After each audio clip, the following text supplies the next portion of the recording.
Gundri police checkpost પાસે gas tanker અને બે ટ્રેલર વચ્ચે ટ્રિપલ અકસ્માત સર્જાયો.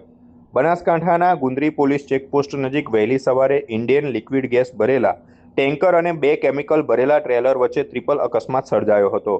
પાંથાવાડા તરફથી રાજસ્થાન તરફ જઈ રહેલું ગેસ ટેન્કર રોડ પર આવેલા મોટા બમ્પ પર અચાનક બ્રેક મારતા તેની પાછળથી આવી રહેલા બે ટ્રેલર ધડાકાભેર અથડાયા હતા. અકસ્માતમાં બંને ટ્રેલરના આગળના ભાગે ભારે નુકસાન થયું હતું. જોકે ત્રણેય વાહન ચાલકોનો આબાદ બચાવ થયો હતો. ચેકપોસ્ટ પર ફરજ પર રહેલા પોલીસ જવાનોએ તાત્કાલિક ઘટના સ્થળે પહોંચીને તમામ ડ્રાઈવરોને સલામત રીતે બહાર કાઢ્યા હતા.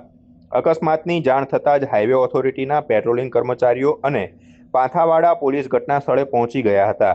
જેસીબી મશીનની મદદથી અકસ્માતગ્રસ્ત વાહનોને રોડની બાજુમાં ખસેડવામાં આવ્યા હતા. અકસ્માતના કારણે હાઈવે પર થોડા સમય માટે ભારે ટ્રાફિક જામ સર્જાયો હતો, જેને પગલે પોલીસે ટ્રાફિક વ્યવસ્થા સંભાળી માર્ગ ફરી ખુલ્લો કર્યો હતો. અકસ્માત અંગે પાંથાવાડા પોલીસ દ્વારા વધુ તપાસ અને આગળની કાર્યવાહી હાથ ધરવામાં આવી છે.